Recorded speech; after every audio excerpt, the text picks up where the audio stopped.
omwana alabika bubi yazimba olubuto kati wabe wangu nano ogwokubiri oba mwagala mukole kye munjagaza kye mwagala mama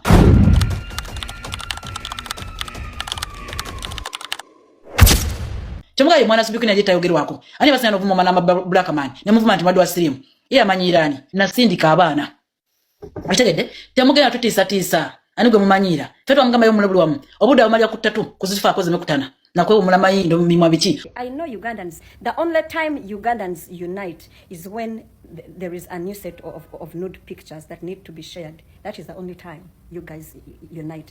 You don't unite against environmental degradation. You don't unite about corruption. You don't even unite to remove the dictator. But for the first time, I'm asking you Ugandans, kasodandaba chitwagua. Can we as Ugandans unite against every person that comes on the internet and bullies a minor?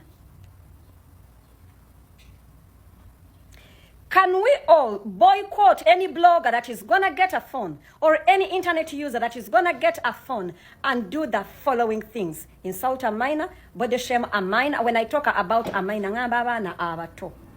Omanyi mwesiriwaza. Ngamba abaana abato ng'omwana muto. Nga ali under the age of 18. I'm talking about this because I have seen people become heroes on the internet.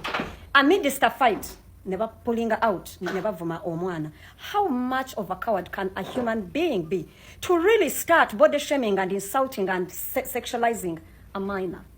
And you motherfuckers are here clapping for them. Mwavumye omwana wa Swabi. Omolo bamwitani Subi. I was not going to mind because it was in the middle of the week. I minded because I saw women in the comment section. Abasajja kale it is understandable, like I told you abasajja balowoze ennaku 2 mu week. But women, can we please not clap for people that insult children on the media? Can we at least, for the first time, Kali, like do something? But ibamanyire nti banange abana Uganda ngawadde kale they failed to unite this one thing, but because mbalaba omuntu ajja nja kuba waneno example omuntu yajja abantu like 2 or 3 people ne bavuma omwana wa Louis Light bamatako mwe ne mukuba mu ngalo. Subikwini wamma va ku bikazi bya wane ebigumba bimuzalira toilet togenda kubisobola omukazi atasindikanga ko mwana talina wasobola kutegeera nti omwana alina okulabika bwati omwana bamulabirira bwe bati omwana tebamwogerako bigambo oyo mwana ali mu stages ez'okukula kitegedde abantu tebakumalaako mirembe webale nnyo okulabirira mwana wo wali omuntu gojjayo ku app eno nga bw'omuteeka n'omwana wa Subi oyinza okulowooza nti omwana wa Subi alina business akola yeevuga kirabika bulungi nnyo kitegedde tewali mukazi eyazaalako oba eyalafunyeko ku lubuto lwalwagala newerwanga lwavaamu tasobola kwogera ku mwana bwati temumanyi mwana bwaluma mumanyi kimu kuzaalira toilet ekyo mukisobola n'okutula wano ne mwasama.